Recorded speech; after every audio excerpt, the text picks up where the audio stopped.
Bible nous dit que la sagesse vient du grand nombre de conseillers.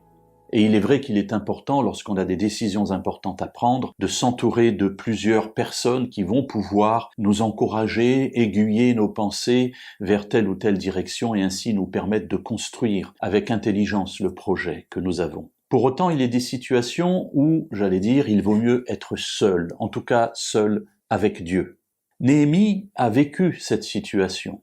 Alors qu'il se trouvait à la cour d'Artaxerxès, il demande la permission au roi de pouvoir se rendre à Jérusalem afin de reconstruire les murailles et de reconstruire la ville. Et en arrivant, avec l'autorité royale, Néhémie fait quelque chose d'étonnant. Cela nous est rapporté dans son livre au chapitre 2 et au verset 11 et 12. « J'arrivai à Jérusalem et j'y passai 3 jours. Puis je me levai pendant la nuit avec quelques hommes, sans avoir indiqué à personne ce que mon Dieu m'avait mis au cœur de faire pour Jérusalem.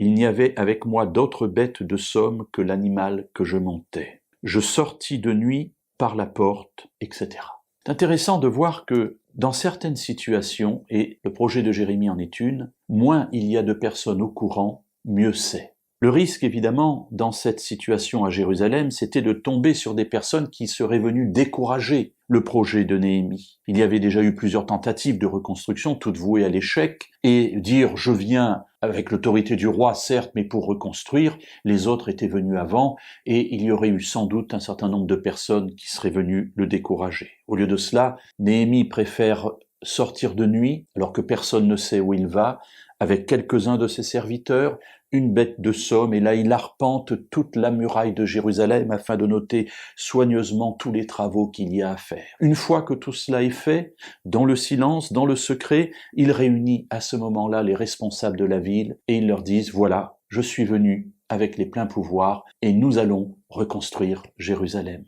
Alors il est des situations, comme je le disais, qui méritent plus de secret que de publicité. Mais ne pas être seul avec Dieu. Et c'est cette unité entre Dieu et nous qui fera que même dans le secret, son œuvre s'accomplira, comme pour Néhémie à Jérusalem.